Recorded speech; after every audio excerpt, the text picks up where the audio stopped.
पुण्यात विषारी दारूचा कहर, 13 जणांचा मृत्यू. पुणे आणि पिंपरी चिंचवड परिसरात पुणे आणि पिंपरी चिंचवड परिसरात विषारी दारू प्रकरणाने मोठी खळबळ उडाली असून गेल्या 24 तासात तब्बल 13 जणांचा मृत्यू झाल्याची धक्कादायक माहिती समोर आली आहे.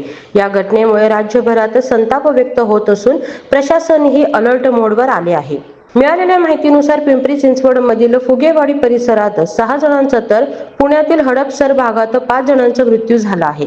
काही नागरिकांची प्रकृती अद्याप गंभीर असून मृतांचा आकडा वाढण्याची भीती व्यक्त केली जात आहे. प्राथमिक तपासात आरोपीकडून केमिकल युक्त स्पिरिट पासून तयार करण्यात आलेली घातक हातभट्टीची दारू विक्रीसाठी आणण्यात आल्याचे समोर आले आहे.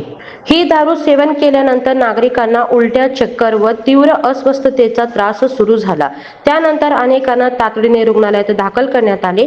या प्रकरणातील मुख्य आरोपी योगेश वानखडे याला राज्य उत्पादन शुल्क विभागाने ताब्यात घेतले असून पोलिसांनी या रॉकेटमधील 6 ते 13 संशयितांना जेरबंद केल्याची माहिती सूत्रांनी दिली आहे.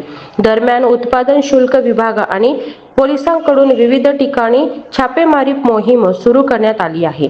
मृतांमध्ये राहुल शरद क्षीरसागर, विजय शर्मा, पांडुरंग फुगे, विजय राठोड आणि राजेंद्र राठोड यांचा समावेश असल्याची माहिती समोर आली आहे.